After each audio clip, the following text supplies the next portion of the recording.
안녕하세요. 임목사의 고요한 밤 거룩한 밤. 오늘 본문은 사사기 2장 1절에서 5절까지 말씀입니다. 이제 오늘부터 2장을 시작할 거예요. 우리 함께 말씀 읽겠습니다. 여호와의 사자가 길갈에서부터 보김으로 올라와 말하되 내가 너희를 애굽에서 올라오게 하여 내가 너희의 조상들에게 맹세한 땅으로 들어가게 하였으며 또 내가 이르기를 내가 너희와 함께한 언약을 영원히 어기지 아니하리니 너희는 이 땅의 주민과 언약을 맺지 말며 그들의 제단들을 헐라하였거늘 너희가 내 목소리를 듣지 아니하였으니 어찌하여 그리하였느냐. 그러므로 내가 또 말하기를 내가 그들을 너희 앞에서 쫓아내지 아니하리니 그들이 너희 옆구리의 가시가 될 것이며 그들의 신들이 너희에게 올무가 되리라 하였노라.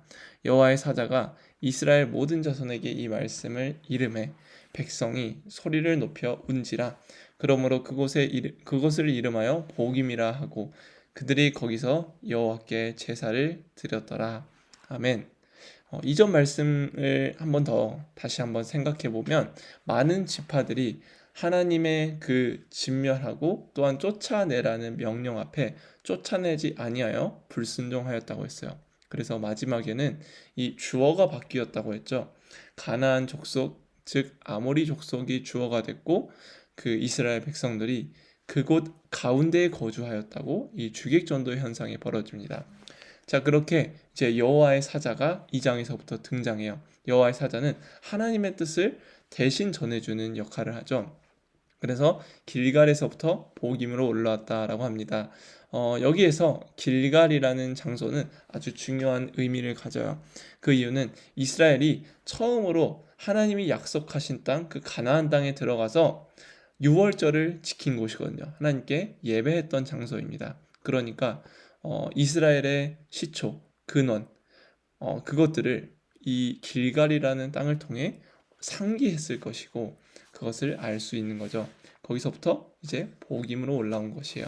복임은 이제 5절에 여기 이제 5절에도 나와 있지만 소리 높여 운 곳이라고 해가지고 베델의 별명, 즉 울음의 장소를 의미합니다.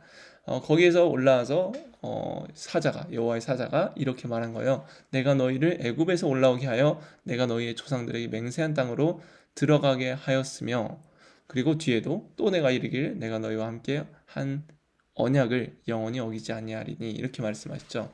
하나님은 먼저 불순종한 이스라엘 백성들에게 내가 너희를 어떻게 구원하였는지 더 이 길갈 처음으로 유월절을 지킨 곳을 넘어서 이스라엘 백성들을 어떻게 애굽에서 탈출시켜 주셨는지를 기억하게 하십니다.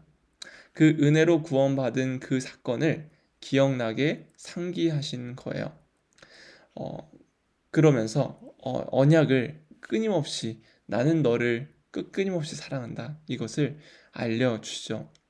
자, 하나님은 여호와의 사자를 보내서 이스라엘 백성들을 끝까지 사랑하신다고 다시 한번 내가 너를 구원하였다고 말씀해 주세요. 늘 사랑하면은 더욱더 관심을 가지게 될 수밖에 없고 또 책망을 할 수밖에 없죠.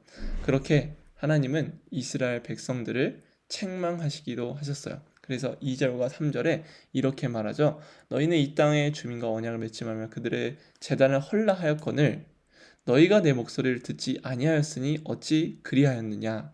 그러므로 내가 또 말하기를 여기서 하나님께서 세 가지 심판을 하십니다. 첫 번째는 내가 그들을 너희 앞에서 쫓아내지 아니하리니. 그리고 두 번째 옆구리에 가시가 될 것이다. 세 번째는 그들의 신들, 즉 가나안의 신들이 너에게 올무가 되리라 라고 말씀하시죠. 이 구체적인 의미는 첫 번째는 내가 그들을 너희 앞에서 쫓아내지 아니한다. 이 말은 하나님께서 굳이 이스라엘 백성들을 위해 일하지 않는다라는 거예요. 즉 내버려 둔다라는 것이죠. 이것에 대한 구체적인 내용을 첫 번째 적용에 함께 나눠볼게요. 자, 두 번째 옆구리에 가시가 된다라는 것은 훗날 이 올무가 되고 걸림돌이 될 것이다. 가나안 백성들이 그렇게 될 것이다라고 말하는 것이며 세 번째는 그들의 신들이 올무가 된다. 즉 새들이 올무에 걸리면은 죽음을 맞이하듯이 하나님이 아닌 가나안의 신들을 섬긴 대가로 너희들이 곧 죽음에 이르게 될 것이다 라고 심판의 말씀을 하시는 겁니다. 이렇게 말씀했더니 여호와의 사자가 하나님의 말씀을 전했더니 이스라엘 백성들이 4절과 5절로 반응해요. 어떻게 하냐면 소리를 높여 웁니다. 그리고 5절 보니까 여호와께 제사를 드려요. 자, 여기에서 이 소리를 높여 운 것, 과연 회개로 보아야 할까? 혹은 여기서 드린 이 여호와께 향한 제사, 과연 진짜 신령한 제사로 보아야 할까? 이것이 또 문제입니다. 이 뒤에서 같이 살펴볼게요. 자, 첫 번째, 사랑의 반대말은 무엇일까요? 유명한 말이죠.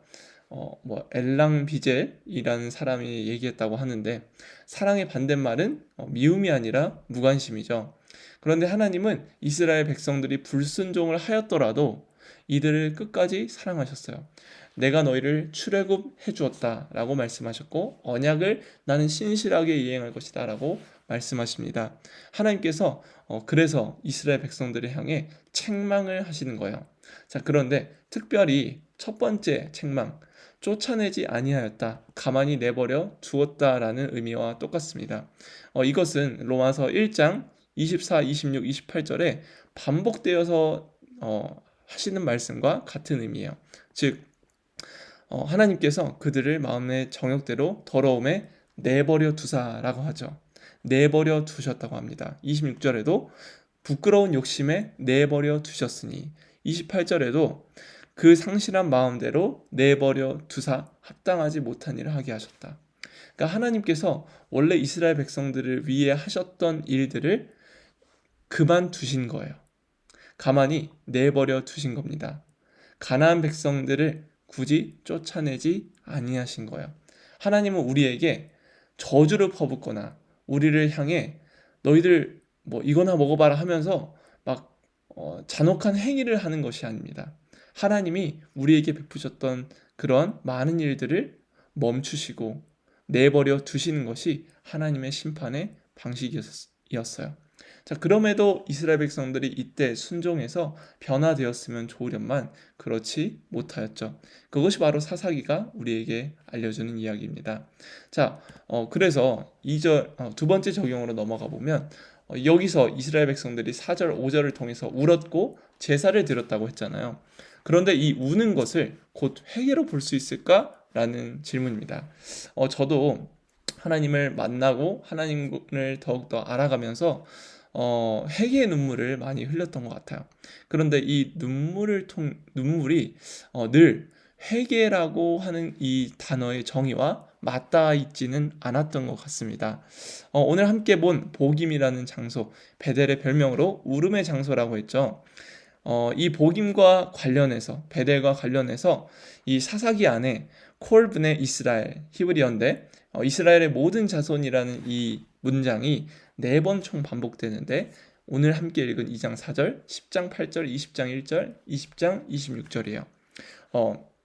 이곳에서 이스라엘 백성들 모든 자손이 모여서 함께 우는 일들이 많이 있었습니다. 그래서 베리 웹이라는 이 신학자는 이렇게 얘기를 했어요. 사사기는 베델에서 우는 것으로 시작하고 베델에서 우는 것으로 끝나는, 근데 그 뒤가 중요합니다, 제자리 걸음을 하게 된다라고 말했어요. 자, 우는 것이 회개라면 회개가 우리가 하나님께 돌이키는 것이기 때문에 제자리 걸음이 아니라 성숙한다 할지 위로 오르막길을 걷는다 라는 표현이 써져 있어야 정상일 텐데 제자리 걸음을 하게 됐다고 했어요. 그러니까 우는 것이 곧 회개는 아닐 수 있다라고 우리에게 알려주는 것입니다. 사사기 안에서 이 모든 백성들이 우는 것들이 몇 번 있어요. 특별히 20장과 21장을 보면은 이제 베냐민과의 전쟁에서 패배한 이스라엘 백성들이 있습니다. 그런데 이 이스라엘 백성들이 베델에 올라가서 울며 금식을 했고 번제와 화목제를 드렸어요. 그런데 문제는 이 울음 뒤에 진정한 회개라고 볼 수 없는 이유는 행동이 변하지가 않습니다. 같은 동족이었던 베냐민과의 화평과 화합을 하려는 움직임이 아니라 베냐민과의 싸움을 포기하지 않고 여전히 원수와 같은 존재로 봐요. 그리고 21장에 보면 더욱더 강렬하게 감정을 표출하면서 더 오랜 시간 동안 울음을 터뜨리며 하나님께 울었지만 이 열정적인 예배에도 불구하고 오히려 베냐민 지파를 공격하고 이들을 같은 방식으로 없애버리고자 하는 그러한 행동, 폭력으로 결국 나아가는 행동을 하게 됐다는 거죠. 자, 그래서 이 사사기 안에서 모든 이스라엘이 우는데 그 이후의 삶이 변화되지 않습니다. 회개는 우는 것을 넘어 우리의 삶이 변화되는 거예요. 그래서 진정한 회개는 눈물이나 감정적 호소나 자기 비하, 죄에 대한 애석함을 넘어서 삶의 방식을 돌이키고 방향을 재설정하는 것이죠. 이 회개라는 것과 관련해서 저도 굉장히 많이 제 경험을 통해서 많이 고민했었는데 이정규 목사님, 제가 되게 좋아하는 이정규 목사님의 회개를 사랑할 수 있을까라는 책에 보면은 이렇게 회개를 얘기를 합니다. 우리가 평생 짓는 죄를 회개로 용서받을 수 있는 것이 아니라 그보다 더 먼저 그리스도의 죽으심으로 대속을 이루신 것이다. 그러니까 우리가 회개했기 때문에 우리의 죄가 씻겨졌다라는 것이 아니라 예수 그리스도의 대속하심으로 우리가 이미 구원을 얻은 자로서 회개를 할 수 있는 것이 올바른 순서라는 겁니다. 우리가 회개했기 때문에 하나님께 속죄함을 받은 것이 아니라 이미 십자가에 죽으신 예수 그리스도의 공로로 우리는 회개할 수 있게 되었던 것이죠. 그 이유는 우리의 신분이 하나님의 아들로 되었기 때문입니다. 하나님은 자신의 아들을 채찍질하시고 책망하실 때에 너 아들에서 완전히 빼버릴 거야 라고 하는 것이 아니라 너가 아들이기 때문에 난 너를 책망한다 라고 말씀하세요. 그러니까 오늘 본문에 나타난 이 우는 것으로 회개를 볼 수 있을까? 우는 것을 회개로 볼 수 있을까? 라고 질문했을 때 오늘의 본문의 울음은 결국 이스라엘이 변화되지 않았기 때문에 회개로 볼 수 없다라고 생각할 수 있을 것 같아요. 자, 이것을 가지고 우리 두 가지 함께 기도합시다. 첫 번째는 책망함으로 우리를 부르시는 하나님의 심판 앞에 엎드려서 빨리 돌이킬 수 있는 그 용기와 담대함을 허락하여 달라고.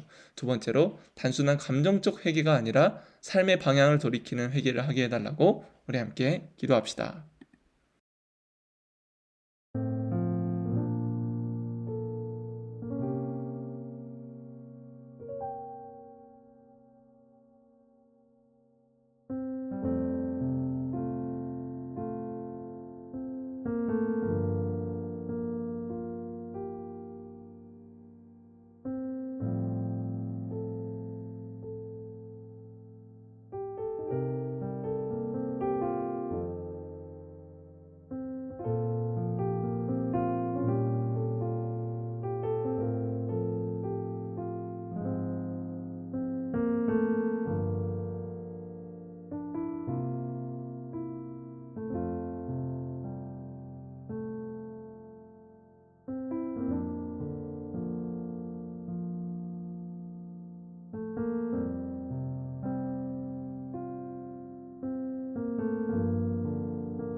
네, 제가 기도하고 마무리하도록 하겠습니다.